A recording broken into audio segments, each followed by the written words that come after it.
پیارے بہن بھائیوں، زندگی کبھی کبھی اتنی بھاری لگتی ہے کہ سانس لینا بھی مشکل محسوس ہوتا ہے۔ دل اداس، دماغ پریشان، نیند غائب اور دل میں ایک عجیب سی بے چینی چھائی رہتی ہے۔ ایسا لگتا ہے جیسے کوئی بوجھ سینے پر ہے جو ہٹنے کا نام نہیں لیتا۔ لیکن یاد رکھیں، یہ بوجھ اللہ تعالیٰ کی آزمائش ہے، سزا نہیں۔ اللہ اپنے بندے کو صرف اسی وقت آزماتا ہے جب وہ اسے قریب کرنا چاہتا ہے، اور یہ وظیفہ دل کے سکون اور ہر طرح کی پریشانی سے نجات کے لیے اللہ کے انہی خاص کلاموں میں سے ایک ہے جو نور، صبر اور اطمینان عطا کرتے ہیں۔ وظیفے کی فضیلت قرآن پاک میں اللہ تعالیٰ فرماتا ہے، الا بذکر اللہ تطمئن القلوب، سن لو، دلوں کا سکون تو صرف اللہ کے ذکر سے ہے۔ سورہ الرعد 28۔ سبحان اللہ! یہ آیت خود اعلان کر رہی ہے کہ سکون باہر نہیں، دولت میں نہیں، انسانوں میں نہیں، بلکہ صرف اللہ کے ذکر میں ہے۔ جب بندہ اللہ کو یاد کرتا ہے تو غم خود بخود ہلکا ہونے لگتا ہے، پریشانی آہستہ آہستہ ختم ہو جاتی ہے، اور دل میں وہ سکون اترتا ہے جو کسی دوا سے نہیں ملتا۔ روحانی اثرات: جو شخص یہ وظیفہ خلوص دل سے کرے، اللہ تعالیٰ اس کے دل سے غم، خوف اور بے چینی نکال دیتا ہے۔ دل میں نور پیدا ہوتا ہے، غصہ اور بے سکونی ختم ہو جاتی ہے، رات کی نیند پرسکون ہو جاتی ہے، خوف اور فکر کی جگہ یقین آ جاتا ہے، زبان پر شکر اور دل میں صبر آتا ہے۔ بے شمار لوگوں نے بتایا کہ اس عمل کے بعد وہ ہلکے محسوس کرتے ہیں، جیسے دل پر کا بوجھ کسی نے اتار لیا ہو۔ روحانی تیاری: وظیفے سے پہلے دل کو اللہ کی طرف موڑنا ضروری ہے۔ یہ چند باتیں دھیان میں رکھیں۔ 1. وضو کر لیں کیونکہ وضو دل کو پاک کرتا ہے۔ 2. خوشبو لگائیں تاکہ روح تازہ محسوس کرے۔ 3. کسی پرسکون جگہ بیٹھیں جہاں شور نہ ہو۔ 4. نیت کریں، اے اللہ، میں تیرے کلام سے اپنے دل کو سکون دینا چاہتا یا چاہتی ہوں۔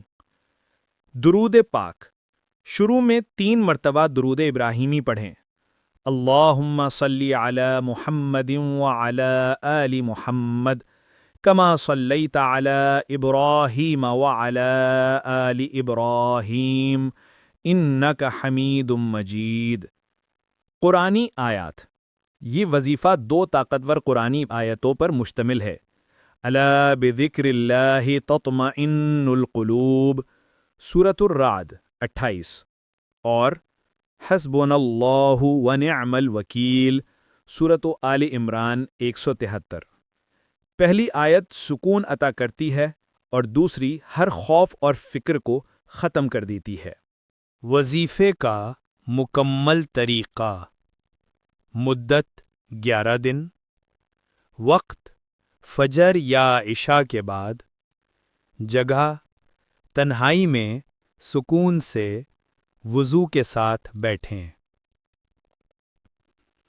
سٹیپ بائی سٹیپ عمل: شروع میں 3 مرتبہ درود ابراہیمی، پھر 100 مرتبہ پڑھیں الا بذکر اللہ تطمئن القلوب، اس کے بعد 70 مرتبہ پڑھیں حسبنا اللہ ونعم الوکیل، پھر 33 مرتبہ اسم مبارک یا سلام یا مؤمن یا اللہ،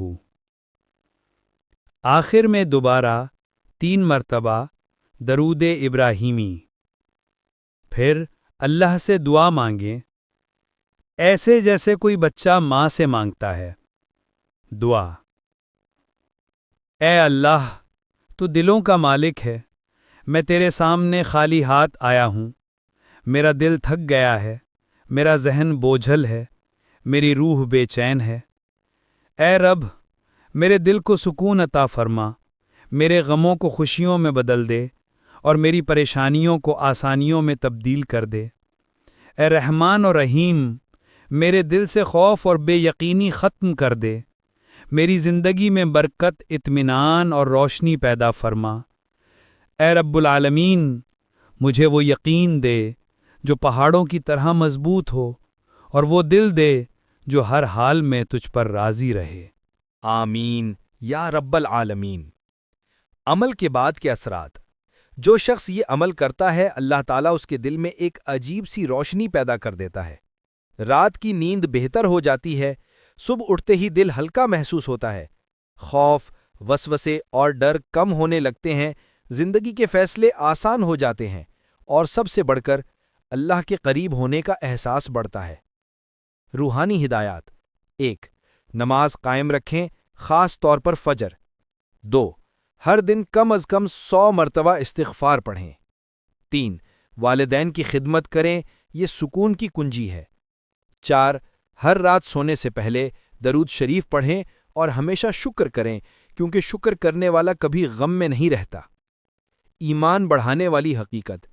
ایک شخص حضرت علی رضی اللہ تعالی عنہ کے پاس آیا اور بولا، یا علی، میرے دل کو سکون نہیں ملتا۔ آپ رضی اللہ تعالی عنہ نے فرمایا، اللہ کا ذکر کرو، کیونکہ دل کا زنگ صرف ذکر سے اترتا ہے۔ وہ شخص کہتا ہے، میں نے ذکر شروع کیا، پہلے دل نہیں مانا، پھر چند دن بعد لگنے لگا جیسے میں خود کو پہچان رہا ہوں۔ ایسا ہی اثر اس وظیفے کا بھی ہے۔ شروع میں شاید دل نہ لگے، مگر چند دنوں میں دل خود کہے گا، یہی سکون ہے۔ آخری نصیحت۔ یاد رکھو، سکون باہر نہیں، اپنے رب کے پاس ہے۔ یہ دنیا شور ہے، مگر اللہ کا ذکر خاموشی میں روشنی ہے۔ اگر تم دل سے اللہ کو پکارو گے تو وہ تمہیں تمہارے دل کے اندر سے جواب دے گا۔ آخر میں پیغام۔ پیارے بہن بھائیوں، اگر آپ چاہتے ہیں کہ آپ کی پریشانی ختم ہو تو آج ہی اس وظیفے کو نیت اور یقین کے ساتھ شروع کریں، اور تبصرے کامنٹ میں اللہ کے 99 ناموں میں سے کوئی ایک نام ضرور لکھیں، جیسے یا سلامو، یا صبورو، یا رحمانو۔ کیا پتہ آپ کا لکھا ہوا یہی نام اللہ کے عرش تک پہنچ جائے۔ اللہ هو الرحیم الرؤوف، اللہم ہمارا رب الحلیم والغفور۔ آمین یا رب العالمین۔